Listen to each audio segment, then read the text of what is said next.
Here is the lens. Ooh.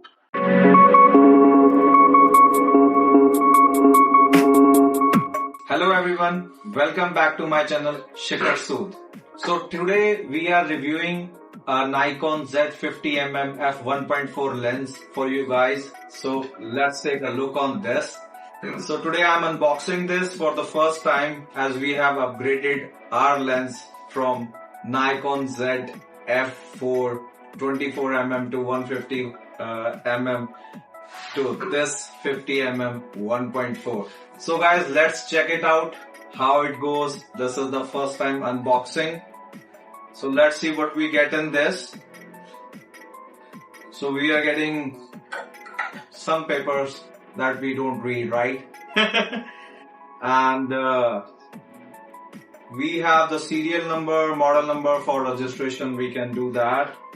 So guys, here is the lens.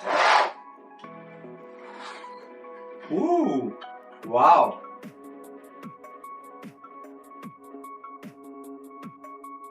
So guys, this is the new lens in the market, which is F1.4 specifically.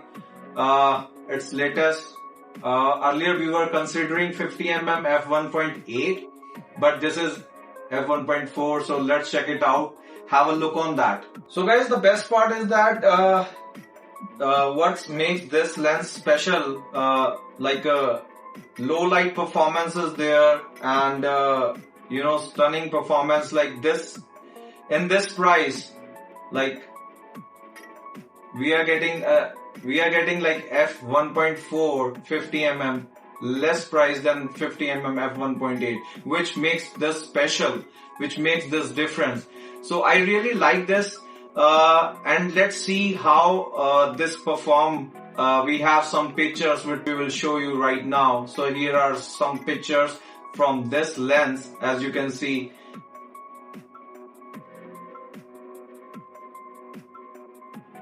You have to consider this lens instead of 50mm f1.8 because this costs you like 670 bucks Canadian dollars, and that one is like $820. So the conclusion is I will go with this one because of this aperture, which is f1.4, and this beautiful lens gives you more crisp and more versatility for the low light, and the aperture is really good, and the price is very low. According to me, I will consider this lens instead of f1.8 50mm Nikon. So, and I'm using this lens along with the Z8 Nikon, which is really good. It's been like more than 9 months I'm using Nikon Z8. So let's have this one and see how it goes. Take care guys.